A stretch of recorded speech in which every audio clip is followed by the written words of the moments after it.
So welcome to the Art Exchange Grand Rapids Artist Interview, ladies and gentlemen. Today, I am extremely excited to introduce to you artist extraordinaire, Mr. Lowell Reynolds. Lowell, thank you so much for doing this interview with us, sir. I appreciate it. Well, thank you for that gracious introduction, sir. No doubt about it, no doubt about it. Check it out. So you do a lot of work with us with Art Exchange here, and the work that we sell to the group that's coming to a collector base for you have been clamoring to get to know you. I get so many people asking me about you and your work and wanting to meet you. So this is a big deal right now, man. Thank you for being on with us. No problem. No problem at all. I appreciate it. I appreciate it on all the interest that people seem to have in the work. I've been exclusively for Art Exchange, so yep. I will try to cater to that. Yeah. So tell us about that. Are you generally just a private person, or not so much? Introverted? I don't. Yeah, I'm mostly a private person, but I don't mind, and I look forward to engaging with those that are interested in the art form for the sake of the art, and to educate them and nice. I think we have a little bit of technical difficulty there. We just lost your audio just a little bit. Oh, okay. There you go. You're back now. All right. So based on what you just said, the last little bit that you were talking about was you a little bit of a private person, but you do engage with members who are interested in talking to you about your work. But you did mention you're a little bit of a private person. So this first question might hurt. I do want to ask you a little bit about your background. So just kind of fill us in, tell us a little bit about your background, more about yourself. Well, I'm actually a self-taught artist, and I'm hoping, I believe that I've progressively gotten better from the time I was a 12-year-old boy when I first picked up a paper and a pencil. I've progressively gotten better and tried different techniques. Overall, basically, I'm just a self-taught. I didn't study any classical application.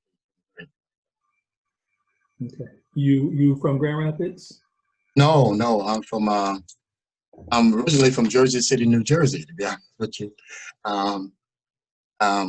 by way of Richmond, Virginia, and Flint, Michigan. So. Okay. All right, nice. But Grand Rapids is your home now. You identify. Grand Rapids, yes. Grand Rapids is my home now. Yes. Okay. How long in Grand Rapids? We're going on 8 years. Yeah, we're going on 8 years in Grand Rapids. Nice. All right. So all the places you've been in, I take it that you participated in exhibitions and art shows, and you've done work all around. How does that compare to the art scene in Grand Rapids right now, according to your experiences? Well, based on where I've been and where I've shown, the art scene in Grand Rapids is alive and it's invigorating, and it can stimulate.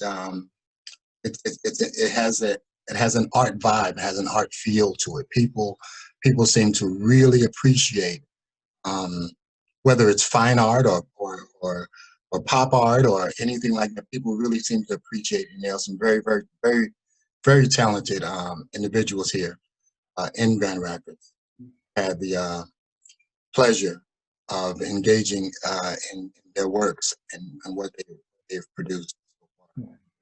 Comparatively, it's more on the cusp. It's more innovative than a lot of. I know that a lot of our collectors and a lot of people that we sell art to definitely take an interest in your work. Can you talk to me a little bit about what your work really aims to say to a collector or to the public? Is there a message? Yeah, well, not so much as a message, but more so of a theme, because my aim is to chase after two words, which is what if. And I'm hoping that I never catch it. I'm hoping that I want to constantly explore what and if I catch it, I don't know uh, if my artistic curiosity will be satiated if I catch it. I don't know, but I'm hoping that I don't. Well, the aim of what I do is to have people today or 100 years from now look at the work and be able to explore what if and be able to see the journey. So the idea is for you in your work is to explore the possibilities of Yeah, yeah. whatever is on that canvas, looking to explore those possibilities. Whatever comes through that canvas. Yeah, explore the possibilities of what if. Okay, nice. And and so I know that's what your exploration, that's what your creative process is like. It's all about trying to discover that what if. Um, what about for the collector? Do you think that you want them to get that same sense out of it, or what are you expecting? What do you want your art to mean to a collector? I want I want them to engage in it in a way so that speaks to them through the through the color of what's on the canvas or through the idea of what's on it. I want them to feel feeling something is better than feeling nothing. You know, you can get the same emotion from a completely white canvas as you can with an explosive canvas that has a rainbow of colors. But it's the idea of engaging in what how it makes you. Okay. Would you say that's the responsibility of the artist? What do you think the what role do you think artists play in society? Is it to kind of help people kind of become a little more in tune with what is possible? Uh, in society, I want them to when they look at a piece, I want them to see that the artist was not afraid um, to put down what they were thinking. William Faulkner once said, "Be afraid. That's understandable, but never be scared." So I don't want them to be scared of how the piece might make them feel. I want them to ask why it makes me feel this way. Okay, okay, nice. I know when I look at a lot of your work, I find myself just kind of staring, right? Because there's, people stare and gaze for so many different reasons. It's a bunch of different reasons for me: subject matter, color, um, or the organic work that I see in your work, the geometric work that I see. Um, there's so much there for me to kind of take in, and the more I look at it, the more I do find that I'm learning about myself. Right. So But one of the organic questions that you referred to was I kind of want the observer to ask now why did he do that? Why did that artist do that? Why did she do that? Why did she paint that roof that way or that flower that way? Just that make it that organic as to ask, and when you're engaging in it, why? how did you end up going down this track? Why art? How did you end up down this path? Um, art is cathartic. It's therapeutic. Because I appreciate. I'm more. I think I appreciate art more than I am an artist. I'm not more of a devotee of art and the you can see if the artist is bold, emboldened, or shy in what they want you to feel or how they want you to feel. But ultimately, they want you to take the journey with them. So I arrived here by exploring what if again. We're going right back to that. What if I tried this? What, because of the way that so much art has, so many pieces and so many works by so many talented people have done and have accomplished on canvas. Art can say a lot of things. It can say a lot of things and nothing at all. So there's, I can tell that you have such an affinity, just not as an artist, but even as a fan, such an affinity for art, and you appreciate it on such a level. But I'm going to jump to the other side of that, and I'm going to ask you a question about things that you maybe dislike about the art world. I wouldn't venture to say that I dislike anything. I'm more of instead of a fan, I'm more of a student of art. And when I can look at a work and I get the feeling that the artist may have been a bit trepidatious about the direction they wanted the piece to go. That's one of the things that and their work is going to show that. Their work is going to show if you know what to look for, if you know how to look for it, or if it makes you feel like instantly that they were okay. They were being a bit reserved with this, perhaps for whatever reason they were being a bit reserved. If there's anything that I dislike about that is when I see a collection or when I see a piece that, they didn't give it 100. And I'm not advocating that I'm a critic. I'm not saying that. But have you always decided to be bold with your work, or is that something that you've seen change over the years, what, 30, 40 plus years that you've been painting? So how has your practice changed over the years, and what direction do you see it headed in, 5, 7, 10 years from now? When at the last stroke of a piece, if I say that's the feeling that I was going for to myself, then that is ultimately that was ultimately gold, but it wasn't always that way. So to answer your question, the process that I started with is if, will they like it? Will the observer like it? Will those who choose to engage in this piece, will they like it? So I started out painting for others, but then the process led me to paint for me, and to get to, and when I chase what if, to get to how it makes me feel.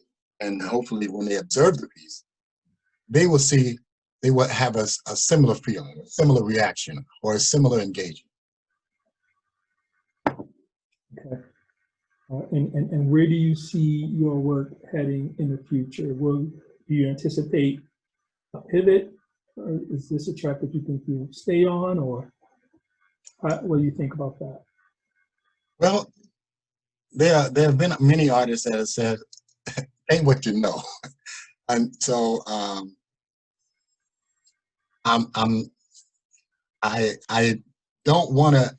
I want to kind of stay in my lane because it's safe. But again, to quote William Faulkner, he said, "Don't do what you can. Try what you can't."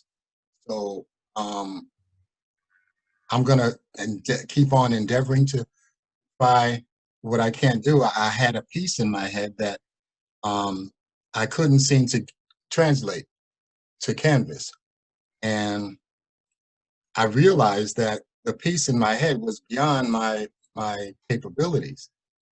Then it dawned on me after talking with a fellow artist, wow, so all you have to do to be successful to get this piece down on canvas is to go beyond your capabilities. And then it'll be a piece of cake. Yeah. So don't paint cake, but it'll be a piece of cake. Right. But Yeah, you can paint cake. But Yeah. Yeah. so that's where I'm heading to go. I'm heading to turn in. I'm still on the road chasing what if, but again, I really don't want to catch it. Yeah. So for an artist, it's just a lot of pain in that process and trying to, like you said, trying to get something through that canvas, something on that canvas. It's just a lot of pain in that process and discovery. Yeah, So that's very interesting. and I just love, um, as I mentioned earlier, painting for myself and getting a reaction for myself. I mean, it's easy to go for the wow factor, but when I make it, and I'm hoping I'm not sounding egotistical, but if I make myself say wow, I mean that's just an appreciation for wow, I didn't know I could do that. Yeah. I didn't know I could do that. Surprise yourself. Now, the work I want to share some work with you. Talk about surprising yourself. Like these are some amazing works of art that I want to share with you, and it's 3 pieces. And I just want you to kind of expound and elaborate a little bit on these pieces. Maybe the process, the what if process that you talked about, the color scheme, the subject matter. You can just kind of elaborate on some of those things Sure, on your collector base. sure, no problem. Um, that would be great. So this is just the Art Exchange Grand Rapids Artist Interview. And let's take a look at this first piece here. Nassim. Ah, Nassim. Tell us a little bit about Nassim.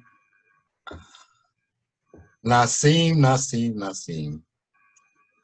When I saw this in my head, I wanted, of course, it's a tribal warrior piece, but I wanted someone to evoke. I saw someone trying to evoke power and a certain regalness to about himself. So that's how that came about. And I said, of course, an ethnic. Yeah, that's what I wanted to try and convey. I know when I first saw this, it just absolutely stopped me in my tracks. And that's one of the things that I noticed about it was that the power. It was just a powerful piece. Thank And you. not uncommon for a lot of your work. This Nassim really told my story. It spoke to me and what I hope to be and what I hope to be at one day and what I hope to um, exude, was that strength and that power. Right. And it's quiet also. Yeah. It's a quiet strength and power to it that I really felt a connection to Nassim. So this is a piece that I greatly, greatly appreciate. It is available on, just so for those of you who are watching, it is available online through artexchange.com if you are interested in Nassim. Let's take a look at the next one. Anger. Ah. Well, what if he wasn't angry? What if?